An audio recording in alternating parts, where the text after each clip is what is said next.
It occurs to me that September is Suicide Awareness Month. We're inside Suicide Awareness Month right now.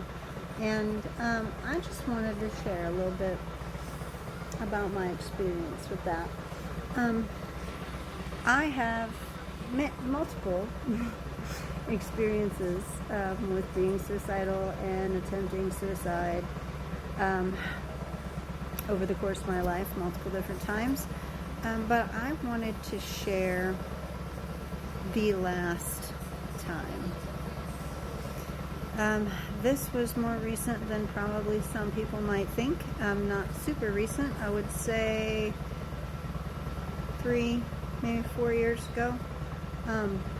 I was still working as a director of nursing in the nursing home, which I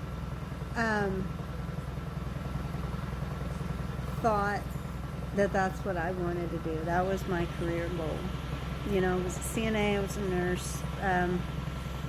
Then I was an assistant director of nursing. I was quality improvement, and I had finally gotten to the director of nursing role, and that's what I thought I wanted to do. And I got there, and I completely fell apart. 100% fell completely apart. Had no idea what to do. Felt like I had no idea what I was doing. Felt like a huge failure. At that time, I felt like it's what I had been working towards forever, and then I found out I couldn't do it. And it was a huge confidence. It pulled the rug right out from under me. I didn't know what to do.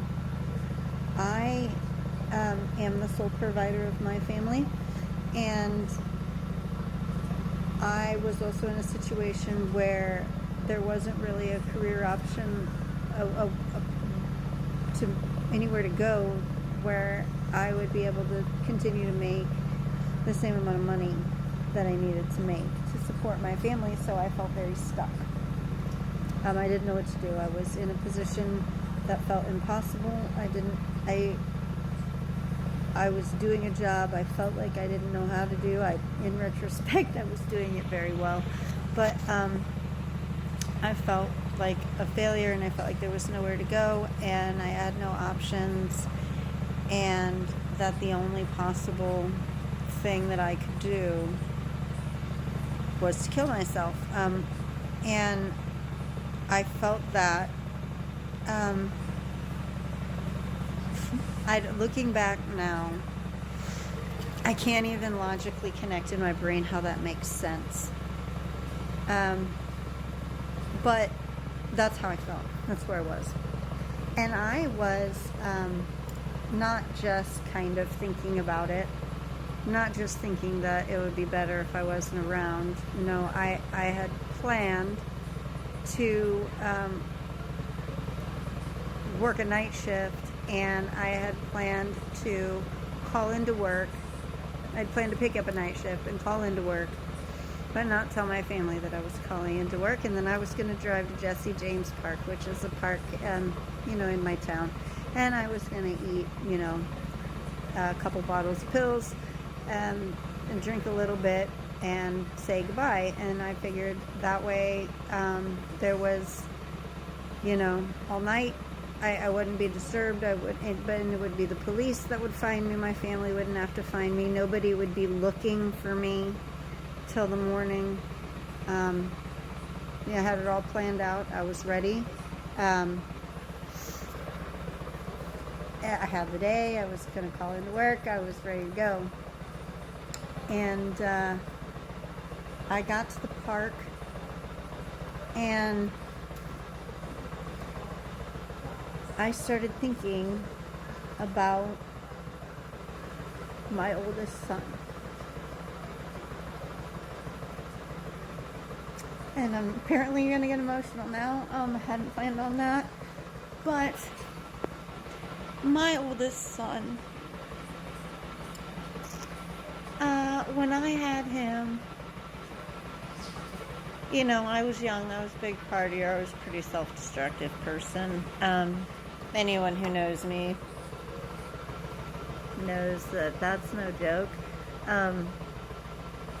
Anyway, he's been told multiple times over the course of his life that he saved mine.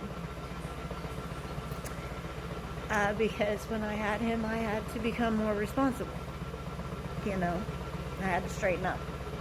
Became a nurse, got my life straightened out, mostly. It wasn't, that doesn't mean I didn't have a lot more bad times after that, but, so he grew up with this idea that he made me better, that he saved my life.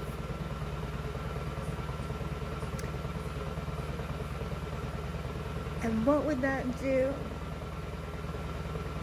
if I just turned around and died anyway? What message would that send?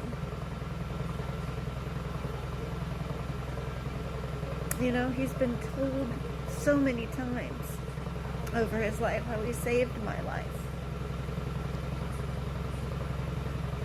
So for me to just take it anyway would be like saying, I'm sorry, I was lying to you all those times I told you that. You aren't important enough for me to stay for. And that's just not true. You know, and I don't let anyone think that this downplays the importance of all the rest of my family members and everyone else. He's not the only reason, but that was the final straw that got me to leave the park. So anyway, that was, you know, like 4 years ago. I'm not anywhere close to that place, so please don't anybody need to, you know, comment about how things will get better, or, you know, they have my life is an absolute dream. It's absolutely perfect in every way. So anyway, it just struck me, Suicide Awareness Month, that I thought I would share a vulnerable story of my own that I hadn't really told all that many people. So anyway, hope you enjoyed some free tears. Have a great night. I hope you have a great night.